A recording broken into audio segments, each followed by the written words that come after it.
What is up, Mets fans? Welcome back to another episode of the Mets'd podcast. We got some late night news on Monday night, right before the start of the Tiger series. AJ Ewing, Mets top prospect, called up to make his major league debut. Honestly, not on the bingo card. We're going to talk about everything AJ Ewing, what this call-up means, what's kind of going through this front office's mind right now. Before we get going into it, make sure you guys are subscribed to Mets'd over on YouTube as we're approaching 15,000 subscribers. Appreciate all the amazing support you guys have been showing. And if you're listening to us on podcast form, Apple Podcasts, Spotify, Google, drop us a rating, drop us a review, download, and subscribe. James, we were at softball, a shellacking tonight of a couple free agent teams, it seemed like, in the Sternberg Softball League. Shout out to all of them for showing up and let us hit some nukes. AJ Ewing gets called up as we're walking to the bar after the game, and honestly, complete shock to me. I didn't see that one coming. No idea. It was completely out of left field, and that's kind of where I think we should take this episode. It's going to be two parts to this. I think part of it is going to be giving flowers to AJ Ewing, the player, talk about his growth as a prospect, what we think we expect him to do at the major league level. I think there'll be a few minutes at the end where we talk about, or I guess all mixed up together, where we think this front office is coming from in the promotion of AJ Ewing, because this doesn't feel very recent Mets decision-making-y. This doesn't feel very David Stearns-y, while also understanding that AJ Ewing seems in a very short period of time to have proved himself to be ready to handle the major leagues, and that it's not something that should be scary, while also something that absolutely is strange. Yeah, I didn't expect them to call up the 21-year-old. I know on the last episode I yelled about how we need to see what these young guys have got. This is not who I was talking about. I didn't think AJ Ewing call up really young on May 11th was a possibility by any means, but yeah, I guess they saw 12 games in AAA at Syracuse, 326 slash, 326 average, 392 on base, 435 slug for an 827 OPS, walking as much as he strikes out, steals a ton of bases. Not a lot of power so far in AAA, no home runs, but I guess what they saw they felt is good enough. And to be fair, this Mets offense is so absolutely horrible. How he can't be any worse than like what Andy Ibanez and some of these guys have been giving us. Nowhere close. I even think as of we're recording this, we still don't have the corresponding move. I think we're assuming it will be the release of either Andy Ibanez or Austin Slater, because we need to make a 40-man spot for AJ Ewing as well. Which also, Nick Morabito must be like, what the hell, guys? Like, you passed me over how do I get again. called up? But again, like the way that Ewing made strides last season as a hitter specifically, it felt like this was possible this season. And in the 2 weeks he played at AAA, the fact that he sprayed the ball all over the field, the fact that he hit the ball very hard, very consistently, the fact that he was able to more so reach the A swing that feels like the Mets wanted him to see, where he was able to find, pull, and lift power while maintaining the contact rate and the great swing decision, still drawing his walks. Like all of that coming together, even just 2 weeks, it's like, oh yeah, I think you can handle the next level. Yeah, I mean, like, this guy is... And you're at least better than what we have at the Major League team. He's 21 years old. He doesn't turn 22 until August. Like this is a barely a legal adult right now that can have a adult beverage, which is kind of insane. I think it also does... Again, like you said, there's kind of two parts to this story. One, AJ Ewing, the rise of him has been fantastic. For those of you who don't know, the reason we got AJ Ewing is because Jacob deGrom signed with the Texas Rangers. He was the compensation pick, I think fourth round, like 123rd or something overall for deGrom. 134th. 134th, there you go. I knew it was kind of like back-to-back numbers. But the fact that a fourth-round pick now at age 21 is making his Major League debut, consensus top 100 prospect in Major League Baseball, It is a huge win for the Mets player development up to this point. Again, we need to see him actually perform at the Major League level before it truly does become a win, because we have seen what Mets prospects do at the Major League level in the past. Different. But I do love the makeup of this kid, where he plays every single position. He plays shortstop, he plays second base, he plays the outfield. Probably second base and outfield feels like where he's going to play, right? I'm curious at this moment if there is a chance that he gets reps at shortstop. Like, I don't know if that's like a high likelihood. Like, because possibly he hasn't just played it this year. Has not played shortstop, and I don't think he did last year either. Did not play shortstop last year, so he hasn't played shortstop since. I actually don't think has played he not played in the shortstop minors. as No chance he does that. So take that one back. But going to be second base in the outfield. So I do wonder. I have to think about whenever there's a move like this, whose roster spot do you take? And it's between Vidal Brujan, Andy Ibanez, Austin Slater. All good options to take their roster spots. He is definitely better than all of them. Yeah, so again, it's a funny thing here, but we also remember going back to the 2023 draft. That was the Colin Houck draft, and the Brandon Sproat draft, and the Nolan McLean draft. But that was Ewing was the second position player the Mets took in that class after Colin Houck. And I guess technically at the time, Nolan McClain was half a position player, but he was a 15-year-old from my favorite thing, a cold weather high school. Springboro, Ohio. That's my guy right there. Might have been a Buckeye if we didn't let him get there. But you can do a lot of development very quickly with him, and the Mets have added loft to his swing. He's still been an absolutely impeccable athlete. We remarked a lot in the spring about how bouncy AJ Ewing is as a baseball player. AJ Ewing was committed to the University of Alabama. Okay. Damn. They knew he was a good one. They said, you're going to come play some SEC baseball, son. Son of a bitch. But still, the fact that this is a premier athlete in terms of in terms of speed, in terms of the jump in the outfield he's going to get, the contact rate, the swing decisions, and the fact that the power, again, has looked good enough to be major league caliber power. I do guess he has shown everything to be a major league player. And again, this is awesome for AJ Ewing. I hope he's coming up to play every single day. Yes. We're now having drama with the Giants where Tony Vitello has said that Bryce Elder is not an everyday player, which is insane. Kind of unbelievable that's happening right now. Again, but that's not talking about us.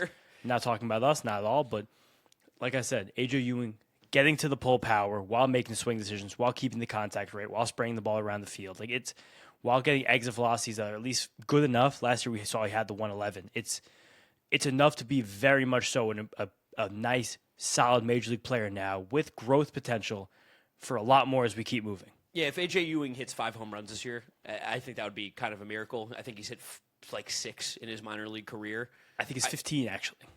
I think he hit 3 last year though. Like it wasn't. He's not going to be a home run guy. I know the exit field has been okay, but he is not a home run guy. He did get the 10 that first year back in 2024. He's a sprayer. He's going to be gap to gap. He's going to be a great defensive player again run. at either second base or center field, and he's going to run like the wind. I think now also this with him being ready so quickly.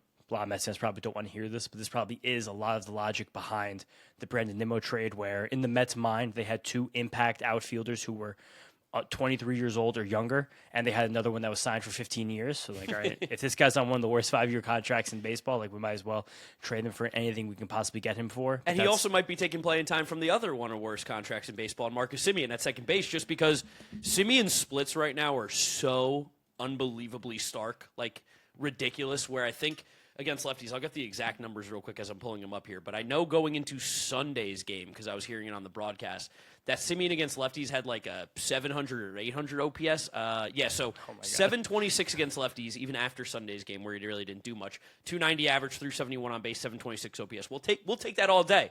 Against righties, he's 207, 258, 297 slug with a 556 OPS. At the absolute worst, AJ Ewing, I think, should be given every rep against right-handed pitching, whether it's at second base or the outfield. And again, like we've been talking about, why not just give him reps against the lefties too? Honestly, why not? Yeah, we're just taking reps away from Andy Ibanez and Austin Slater at that point. And Tyrone Taylor, truthfully. And again, he's another guy. The fact that we are deciding between 4 possible, likely not scary DFA candidates for AJ Ewing is kind of scary. Colorado Rockies. Maybe not anymore. Maybe the Rockies not yet. The Rockies were on a tight ship these days, but again, this is great for AJ Ewing. He is springy. He's incredible. He's going to instantly be the best athlete in the major league team. Yes, without a doubt. He's especially the fastest guy. He put up 60 stolen bases last year, 70 across 3 levels. Like he's going to run. And we saw in spring training, like he moves differently than the other guys in this team. It's going to be very fun to watch a player like AJ Ewing, who we always like to say has juice. Yes. But now I guess first 8 minutes, give AJ Ewing flowers. Next few minutes here, let's talk about what this means for the team. It's batshit crazy. This is kind of crazy. I didn't think there was any chance that we'd see AJ Ewing in the first half of the season, let alone to debut on May 12th.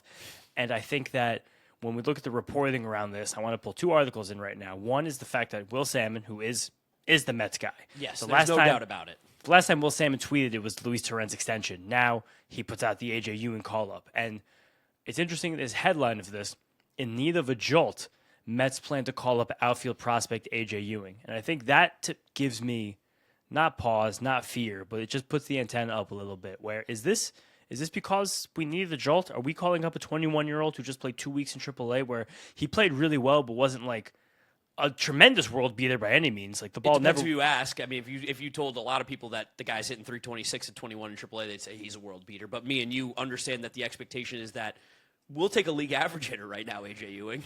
Big dog, you know how it is, man. We're always hungry. And how do we get our food? We don't want the stuff that makes our bellies hurt. We go to HelloFresh. We find out specifically what we love to eat. And guess what, Kratzy? I know it helps you out the household. Wifey is happy, and the kids are extra happy. I'm good at two things. Cooking is one of them, but not trying to choose what we're going to have.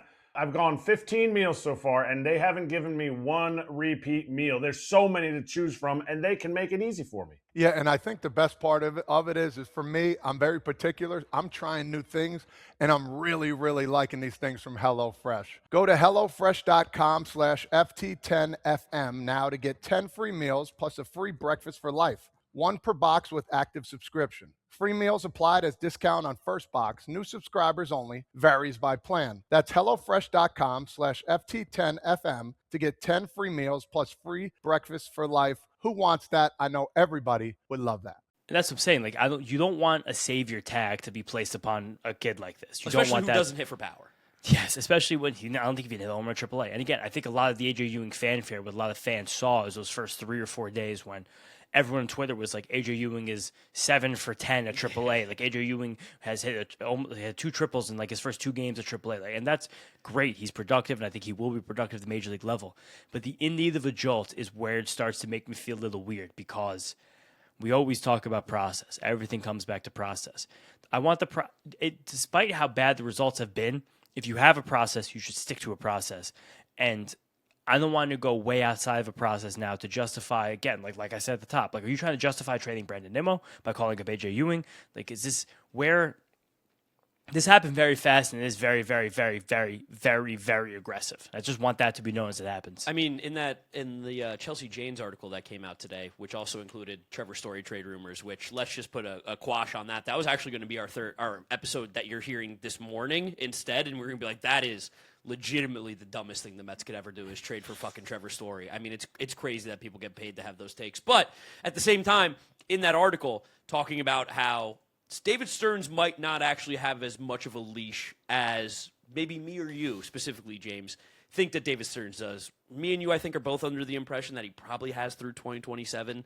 But that article made or led you to believe that David Stearns has got to turn this ship around in 2026. Otherwise, he might not be the president of baseball operations for the New York Mets the following season. This would be a move that does kind of lean towards that, because now it's no longer David Stearns doing what he thinks process-wise is working, even though it's not working, because we hate the process that we're currently seeing right now, which is also why, good, throw it away, fuck it. Best players on the roster, that's what it feels like right now. Yeah, I mean, partially also it could be like, if you, like you said, if you think this is one of the best 26 you have, and he's doing well enough at the level, like we said, like there were probably very small things the Mets wanted to see from AJ Ewing early on, like Yes.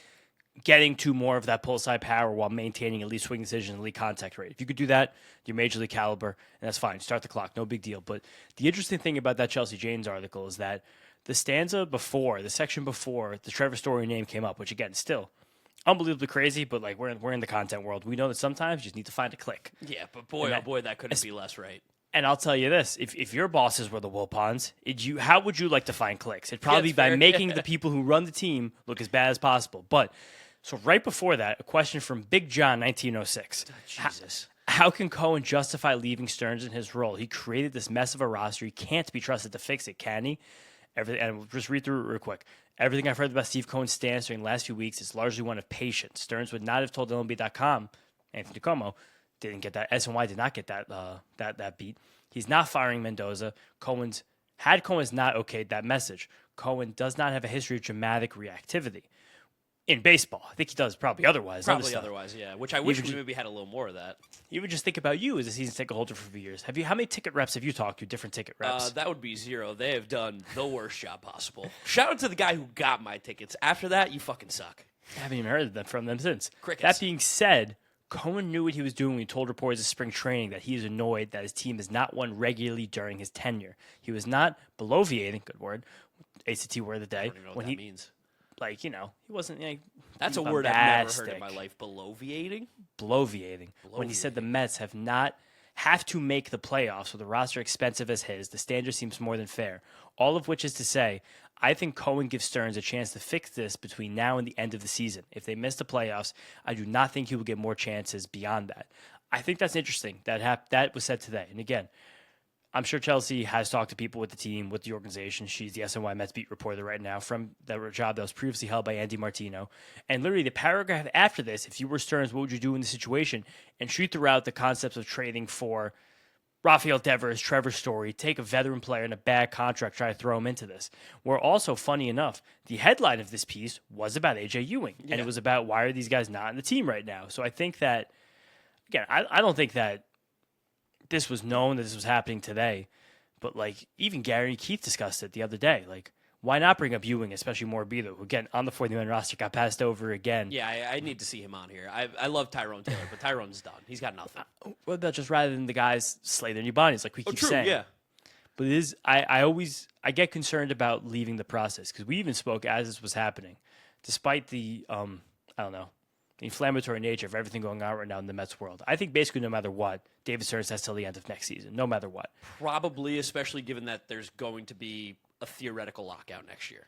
Theoretical. And I think also based on the fact that, like, whether you believe it or not, like, this Mets franchise was in complete disarray before Steve Cohen took it over. Even those first few years of having 4 different general managers, the first 3 years of his tenure. This is not giving David Stearns credit as if good things have happened. Like, we're not going to be like David Stearns has done a great job. Obviously, the job has been honestly pretty horrible. Pretty bad. By David Stearns. Shockingly bad. But the idea is that maybe it will be a little longer leash than probably most Mets fans would like or are comfortable with, just because it is well known that the Mets organization, honestly, still to this day, is a complete mess. We have the worst record in baseball and the most expensive roster. You put those together, it's a fucking catastrophe. But at the same time, I still think that they want to stay a course that they drew out. But I also think that, again, now to flip it the other way here, the course they drew out is trying to tell us, as the fans, we're going to win with homegrown talent. We have player development right now on lock. Is this trying to prove how good the player development is? Could be, because all the guys that we've seen recently stinking it up. And again, like another piece here from Will Salmon. With Lindor out and Ewing now part of the outfield mix, so a signal from the team, likely, that Ewing will not mix in the infield. The Mets could use Brett Beatty more at third base, his natural position, while Bo Bichette handles more shortstop opportunities. Ewing can also play second base and corner outfield spots, though he's excelled in center field. So I think that's a message, again, from Will Salmon, who's in the know, that center field will be AJ Ewing, and it seems like right field will be Carson Bench. I'm that's shocked going to be that the they would future. give him center over Bench, just because Bench just played so well. And also Bench, by the way, swinging the bat so well. He is so well, but I also think they know. I mean, going into the season, they're reluctant to give him center field. But I think this also mostly is really just bad for Luis Robert. Like, this is... Yeah, probably means that he's hurt for a minute. Might be dead. Like, I mean, the way that Carlos Mendoza talked about him over the weekend, seems like we're not getting any good news there anytime soon. But this is a very interesting moment right now, I think, for this current Mets regime, this current Mets roster, this current organization in general, because it doesn't fit how the decision-making has been recently, while also giving credit to players taking steps forward. Looks like he could be a major spark plug, a serious contributor for a very long time.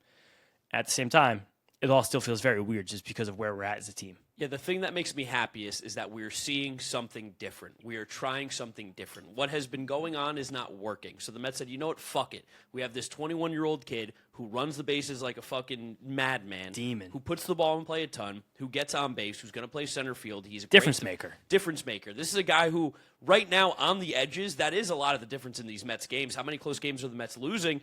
Having a guy who could steal a base, having a guy who could put the ball in play, steal a hit every once in a while, make a play in center field, steal a hit from the offense. That's something that I like to see the Mets do. Like you said, I don't love putting any sort of pressure. I mean, we talked about with Carson Bench going into the year. We wanted him hitting ninth every single day because we wanted no pressure on this kid. Now we got AJ Ewing, who seems like he might be the everyday center fielder right now after he was in Binghamton to start the month.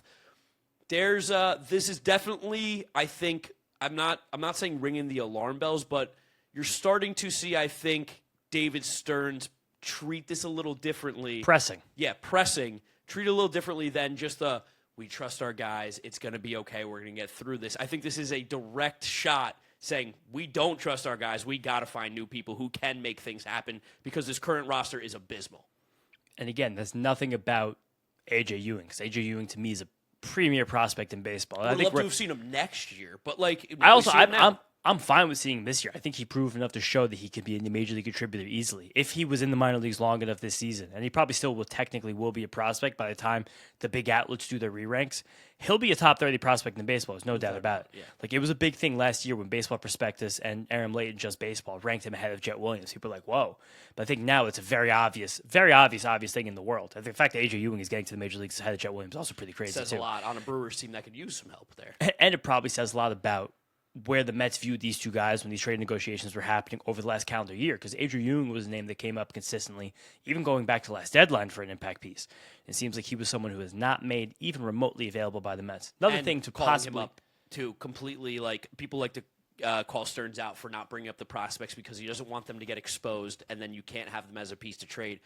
He doesn't give a shit about AJ Ewing because he clearly sees him as a piece for this team. Yeah, he's not going anywhere. He never was. No, AJ Ewing was an untradeable piece, I think, by the middle of last summer, and I think we've seen that. Also, a piece for AJ Ewing just to see if you can find success at Major League level. AAA, he saw 12 pitches, thrown harder than 95 miles per hour. Yep. He swung at 6 of them from my count. Did not pull the ball in the air, 12% pull in the air average, mostly opposite field into center field. I was going to say, on the 12 pitches above 95 miles per hour, swung at 6, didn't swing and miss at any. That's good. I like that. Yeah. I mean, I don't know if the Mets need more contact right now, but I'll take anything. I'll take anybody who's not Andy Ibanez, Austin Slater. I have the pulled fly ball rate at AAA, 15%, which was better than league average. Okay. Yeah, I guess that's different than Prospect Savant right now. Okay, it's TJ Stats. Oh, so slightly different. Stat off. Interesting. Let's Stat off. Get those guys in the octagon. Oh, man, I'd love to see those two fight.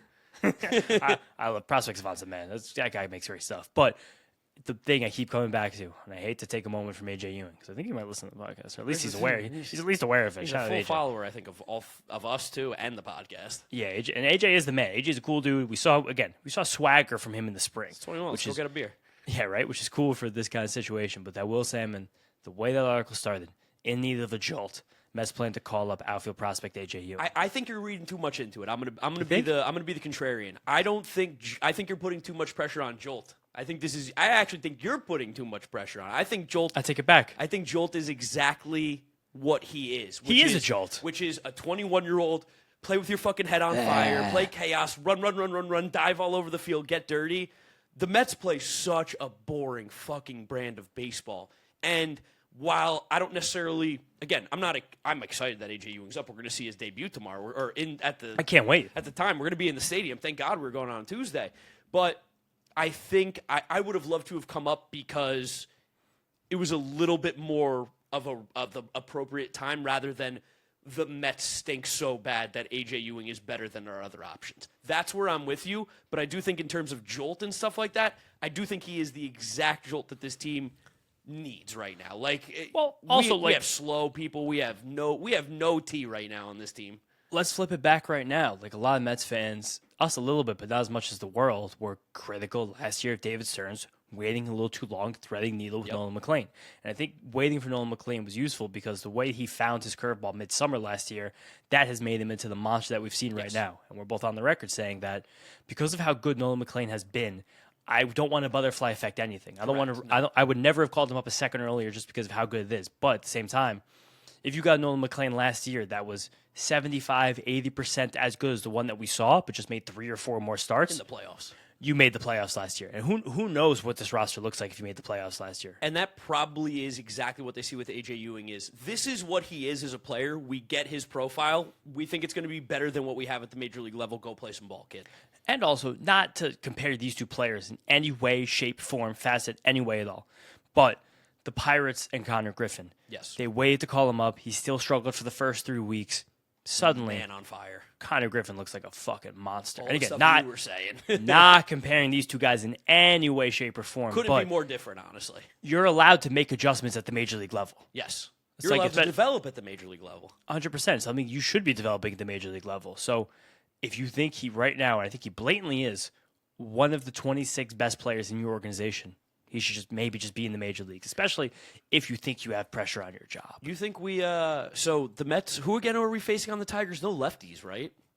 I don't believe so. Tigers don't have a lefty. Oh, the Framber, Tuesday. Oh, Framber Tuesday, okay. Or Wednesday. Is that Wednesday? I'm not sure what day. If he comes up and doesn't start his first game, oh my God. That'd be insane. That'd be absolutely nuts. That's Wednesday. That's Wednesday. Yeah. Who do you think is going to be cut? Is it going to be Slater or Ibanez, you think? I think Ibanez. You think Ibanez? Yeah, probably after those errors, and especially the manager publicly saying that. Yeah, I think after those errors, the manager publicly saying that, and I think that now that they're having another guy to play infield, outfield, I think it will be him. I wonder if we see another random call up before. Might just get Morabito for Wednesday. Yeah, maybe just Put another righty. or after Slater gets his at bat, call up Morabito. I mean, maybe it's still a weird feeling right now. Like, just let's look at the Mets roster right now very quickly and think about if we see anything else.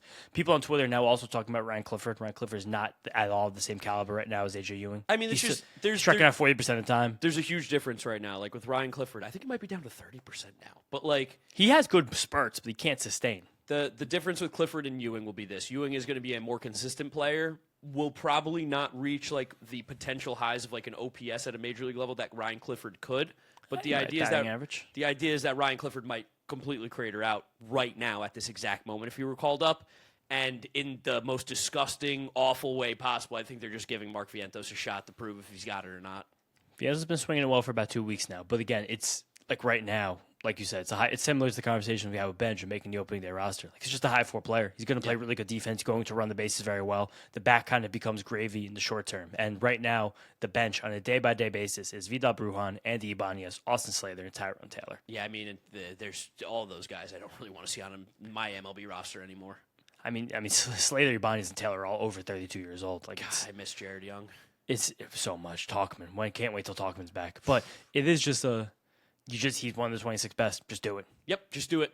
And that's it. That's all we got. Thank you guys for listening. Thank you for watching. Let us know in the comment section down below what you think of the AJ Ewing call-up. Subscribe to the Mets'd podcast over on YouTube if you want to see the video version. If you're listening to us, Apple Podcasts, Spotify, Google, drop us a rating, drop us a review, download, and subscribe. You can follow James on social media at James Shiano. I'm Draft Nick Mark. Thank you guys for listening. Thank you for watching. We'll catch you on the next one. Peace out. Peace out, guys. Let's go Mets.